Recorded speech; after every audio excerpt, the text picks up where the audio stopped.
Thick-skinned and soft-hearted. That's a characteristic and even a skill set that I think every leader has to embody. Let's define leader for a minute the way that I'm seeing it. A leader is someone who influences one or more people. I also think that a leader is an intentional investor.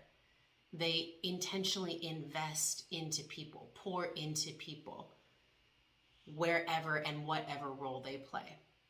So who I'm talking to today are those of you who know you're a leader because you intentionally invest and you have some influence, even if it's with one or two, and you own the fact that you are a leader.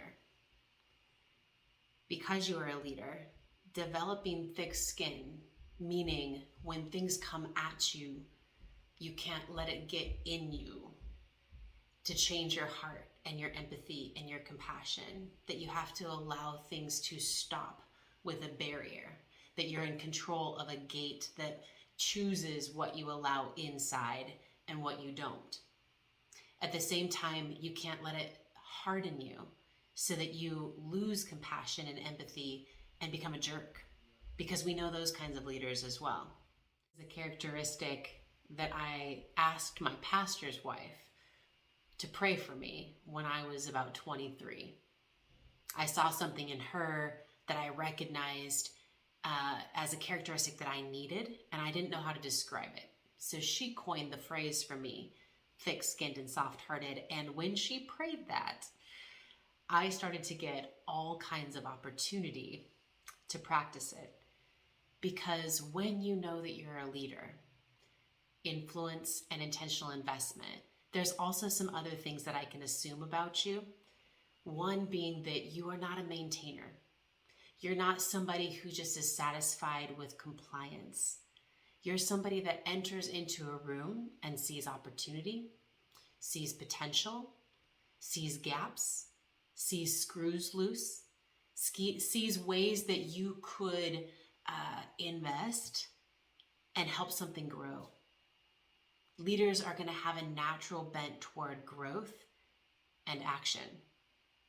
So that also means you probably have some vision, drive, and initiative.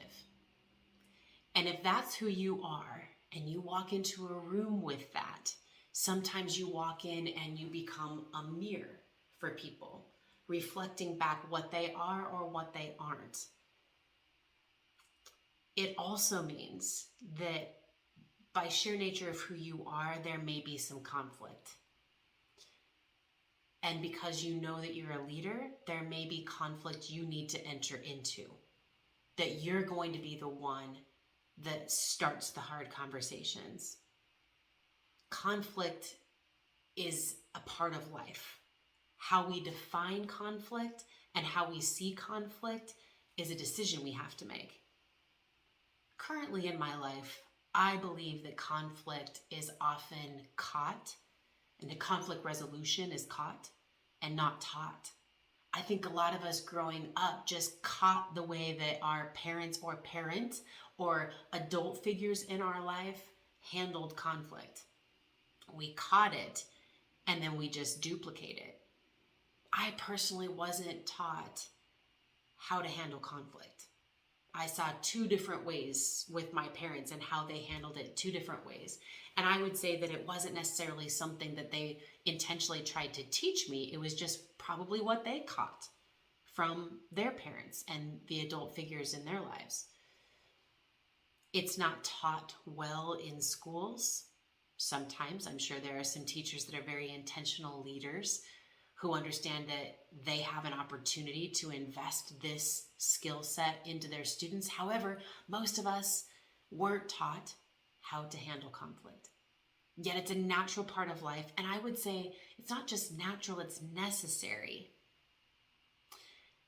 I've read lots of things about conflict. I've listened to lots of teaching about conflict. I've had to study it and dive into it and reflect on it and learn, because I was not naturally good at having conflict. I still don't like it. I still won't say that I'm natural at it. I work at it. And I'm way, way, way better because I've changed how I think about it, and I've allowed God to transform how I approach it and why I even approach it. I just have seen, as I've entered into a lot of positions of leadership, that conflict is hard for a lot of people. And as I work with other leaders like yourselves, I hear about it being hard and challenging and difficult. So today, as I bring this to the table, establishing that 1, you are a leader, 2, you have to have the skill set and characteristic of being thick-skinned and soft-hearted, and 3, I could assume some things about you as a leader, that you're going to have to create conflict but also handle it coming at you. It's for that reason that I want to tell some stories about conflict and also talk about the things that I've learned, in hopes that you will listen to what I've learned, listen to my scenarios, maybe feel less alone, maybe relate to some of the ways that I was seeing it, and perhaps take on a few of the things that I've learned for yourself so you don't have to learn it the hard way. Maybe you'll even take it because I know you're a leader, you're going to take it and give it to someone else, and I love that. Leaders are growers. I want to also call this to your attention, that you don't have to have a position of leadership to be a leader. So I'm going to tell stories about times when I was a leader by character, not by position, and how that affected my relationships with my peers and coworkers, and how that affected my relationship with my leaders, or in some cases I would just say my bosses, because they weren't leading well. They weren't owning their leadership. Then I'll talk to the people who actually have a position of leadership, maybe of middle leadership. And so you have then leaders above you, and then people that you're leading.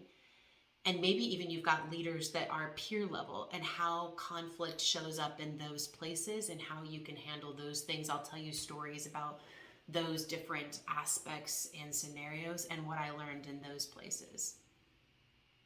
Then maybe we can talk about you being a leader where maybe you don't have a leader above you. You are the leader of other leaders who then are leading other people, and what conflict can feel like, look like, sound like in that scenario. So leadership and being a leader is who you are. Your title does not necessarily affect that. It just maybe affects the way and the timing and the approach of how conflict is handled, and maybe some of the scenarios that you'll be facing. So we'll dive into those scenarios. The first one that I want to dive into is being a leader without a title, and how that can create conflict with your peers. So the first story I want to tell you about me facing conflict is not necessarily the first conflict I faced, but we're talking about conflict as leaders and in workplace or organizational scenarios as professionals, okay? So paid or unpaid, doesn't matter, more in our adult life. So it was shortly after that time when I was contemplating and thinking about and praying for the ability to have thick skin but remain soft-hearted. It was shortly after that that I faced this first scenario. So let me give you a background, a little bit of background history, so you understand how I came into this conflict and then what I learned from it. So at 19, I was taking group fitness classes and going to college. The group fitness director at that time was one of my instructors.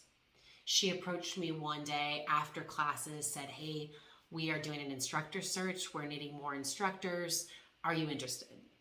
I know my first response was like, no, I mean, I like taking class, but I could never see myself teaching a class or being up in front. Being up in front, being on stage was never something that I sought out. I ended up being there, but if I was going to be on stage or on the court, I much preferred it being with a team versus all eyes on me.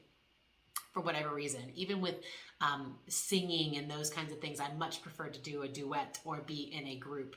And so performing or being in front by myself was not something that I would have sought after. So my initial response was kind of, no, I think you've got the wrong girl. However, she kept encouraging and prompting and saying, hey, just come to this training and see what you think. So I showed up along with 30-ish other people to this instructor training, instructor search. As she was teaching some of the skill sets and some of the principles of instructing, I did what every leader does. You take it, you apply it, you put yourself toward it, you engage with it as big as you can, right? And you tackle it as though it's yours to tackle. You take responsibility for it. I committed to it, so when I commit, I'm in. Now, I wasn't committing to being an instructor. I just committed to going through this training and doing it well. By the end of the training, it was a multi-day training. By the end, because we were doing assessments in front of people, and then we were going to have to get the certification test done. By the end, there were 2 left standing, me and Crazy Girl. I knew that Crazy Girl was not going to be hired to be on this instructor team. So what did that leave? That left me. I felt responsible at that point for the knowledge that I had. I felt like, okay, I've gone through this training. There's a need, there's a gap. So naturally, I felt committed to step into it. I was leaning into what was in front of me and just taking the opportunities as they came, whether I felt like I was totally qualified or capable or not. So long story short, I became an instructor. And then after that, I started to collect instructor training certifications, advanced trainings, and modules for about 23 years, like it was a hobby. I think I ended up 20 to 30 something certifications in the health and wellness world. So I kept learning, and that's what leaders do too. So if you're somebody that continually learns, you're probably a leader. And the desire in you is to, when you've got something and you've learned something, you want to give it. So I felt like I needed to do that as an instructor. So I ended up being an instructor. But I didn't just settle with I know the one thing. Anytime there was a gap on the team, sure, I'll go to the certification. So I paid a lot. I mean, probably college amount of money for at least a couple of years, although tuition now is like nuts. Anyway, thousands and thousands and thousands of dollars for travel expenses and certifications. But if there was a need, I was gonna do it. I was gonna step into the gap and fill the need. And so I had a lot of initiative, a lot of drive, and a high level of excellence. So I was gonna do it well. I wasn't gonna do it halfway. That's not being a good teammate in my mind, was to do anything halfway. So I showed up for the big marketing launches that we had, even when I didn't have a teaching position. I showed up to help set up. I stayed to help clean up. I participated in all the classes like a big fan. I attended all the instructors' classes and was there to support, and this was my team. I took all the certifications, I did some research, I dug into different opportunities and places that I could go to get more education. So naturally, when you have that kind of initiative, when you operate with that level of excellence and responsibility, leaders are gonna go, this is great. This person sees themselves as a valuable part of the team. I want that, right? As a leader now myself who has built teams, I'm absolutely gonna look for the person who feels like they're a good cultural fit, chemistry fit, and their character is showing their willingness to gain as much competency as possible and their willingness to learn and their growth mindset. I'm all about it. So that was me. So naturally I had favor with the general manager. So I had all these certifications. I was starting at this point, I think I had 4 certifications in a small amount of time, and showed up to a team meeting. The general manager had talked to me a few days before this team meeting and said, hey, I really want to get you on the schedule. And so he also had the group fitness manager underneath him, right, that did the scheduling. But the general manager was favorable and was saying, I want to give you opportunities. I want to give you time slots. What kind of class do you want to teach? What certifications you want to use? And so he was kind of acting out of his leadership position. He really should have called into that conversation the leader that was directly above me. However, that wasn't my responsibility at that time. He wanted to give me opportunity. And so he had given me some slots. He said, let's come to this team meeting and I'll announce it then. I'm excited at this point, you guys. I wanted to be on this team. Like I had now owned it. At the beginning, I'm like, ooh, I don't know if you want me. And then after being in it, I'm like, okay, this is so fun. This is I love team sports. It felt like a team sport to me, right? And we were there to encourage and motivate, inspire other people. And so I felt like, okay, if I work at this, I can be good at this and be a helpful part of this team and make a difference and make an impact of all the people that were coming to class. So I'm excited about this team meeting. So we show up and I'm sitting there and all is fine and well, and then comes to the time when he introduces his idea of putting me on the schedule and the certifications. He's pointing out the certifications that I've gotten, and he's, giving me credit for my effort and kind words. But boy, did that not sit right with a whole bunch of the people that were on team. And I could feel the tension in the room. Have you ever felt that? Where you're like, the atmosphere shifts and you can sense like the stress and the anxiety or the frustration, the whole vibe, the whole mood went south. And I could feel it. And of course, at that age and that time and that lack of experience, honestly, I'm like, I'm clueless really as to what was going on. He announces my new classes and announces my new time slots. One of the favorite instructors, who was probably 20 years my senior, very well liked, packed classes, stood up in the middle of the meeting, in the middle of a group of at least 20, 25 people, walked over to me, put her finger in my face this close and said, don't think just because you've gotten these certifications and you've gotten this education behind you that you have any right to take any of our class time slots, and don't even think that you'll be subbing or stepping into my class on my stage. And I was like, dang.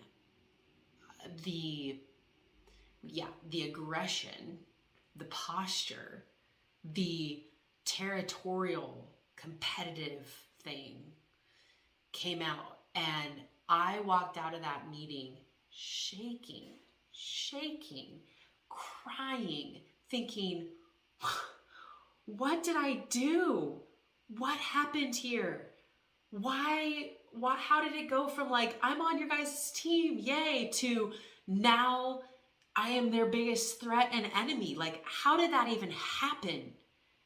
I'm 20 years younger and way less experienced. Like, what do I do now? Unfortunately, that story was not the only time I've had that scenario. It was not the only conflict that I've had. It wasn't the only time that I felt like that. It was just the beginning of the development of thick-skinned and soft-hearted, but also the development of learning how to handle conflict. So what did I learn? I can't say in that moment that I learned and gleaned a whole lot, other than I'm walking on eggshells here. I better show up as a teammate and remove threat. Now, is it my fault? Was that scenario my fault? Did I do anything wrong? It's arguable whether there was anything wrong there. Could I have done things different? Yes. Do I think that it's your fault that you're too much in some spaces? Do I think that it's your fault that you carry an authority by who you are? No. Do I think it's your fault that when you walk into some spaces that you're a mirror reflecting back maybe some gaps in places that challenge people to get better? No, that's your fault. I think it's who you are and who God made you to be. Do I think that we all need those people in our lives? Yes. Do we need leaders that challenge us? Yes. Do we need peers that challenge us? Yes. So do I think any of that would be your fault? No. Do I think that you should just alter yourself and change and make yourself small because of how everybody else responds? Not necessarily. There was a period of time, and I don't want to get too derailed, but there was a period of time that I felt so frustrated by people's response when my heart and intention was so for them. They couldn't see my heart and intention. And so their insecurity always came to the forefront. And I felt so frustrated by that. Why do I have to alter myself so that you feel better about yourself? Why do I need to stroke your ego so that you will even listen to me or give me the time of day? Why do I need to make you feel so good about yourself so that you will even listen to me like I have any value? I would get so irritated by that. But then I allowed God to help me shift my perspective on people, on relationship, on leadership, on influence, on authority, on insecurity, and my role with it all. And I won't get to all of that right now in this video, but I want to tell you one big thing that I think is foundational for every conflict. Safety. People will fight, and we are wired to fight or to take flight, to run when we feel unsafe. A lot of things can feel unsafe. Our financial security, our positional security, the respect about whether we feel like we're going to lose something. So if stakes are high, if we feel like we are in the potential of losing something, if something's being threatened, it's not just our physical safety, right? There's many things that can feel threatened that make someone feel unsafe, that they may be facing a loss of respect or abandonment or judgment or position and prominence. And there's a lot of things that people can feel like are being threatened or are potential for loss that will make them have flight or fight. And right now we're talking about the fight scenario where it was in my face. So safety is huge. And here's the thing that has kept me up at night countless hours over the course of 20 years is I would say to myself, that's not my heart. That's not my intention. And here's what I've learned is that most of the time when someone gets defensive, including myself, it is not the content that I'm fighting or that is being fought against. It's not the content. It's the assumed intent. So in that scenario that I shared earlier, was she really fighting me? No. What she was fighting was an assumed intent of why I was doing what I was doing. She assumed I was trying to replace her. She assumed I was trying to take some of her classes. She assumed that I was trying to be competitive and beat her out of her position. She assumed that I was going to ruin what she had built by succeeding. She assumed that my intention was not for her or for the team. It was all for myself and my own success. That's what was assumed quickly. Now, over time, she eventually came back and apologized to me. But this was like a year or two down the road. But she assumed my intent. So it wasn't that I'm a new instructor added to the team. It wasn't that I had new classes. It wasn't what I didn't even say anything in that meeting. It wasn't the content. It was the assumed intent. And maybe the intent of the general manager, and it would have been inappropriate for her to do that to the general manager. However, she felt like she could do that to me for whatever reason. That one principle I have circled back to every single conflict. When it's not good, when there's tension, when emotions get high, when opinions are different, when the stakes are high and someone feels unsafe, that's where the defensiveness will come out. That's where the fight will come out. And in some cases, that's where the flight will come out. They'll just walk away. They'll abandon you. They'll leave you. They'll betray you. They'll move on. Because there was a lack of safety. So what did I do with this information that I learned, I took it and thought to myself, the next time that I'm on a team, I'm walking in as the new girl, I'm going to walk in a little bit different. So, gosh, this was probably 12 years later, because after that, I moved into leadership and had leadership positions. So it was different. I wasn't operating peer to peer for much longer. So when I, after 15 something years, came back and I was walking into a peer to peer scenario, new town, new gym, new team, I remembered this situation. And I remembered that everybody is going to be on a route of building their own business, right? Coming in as a trainer. So I knew that they may feel like typically the industry is competitive. Typically it's me versus you.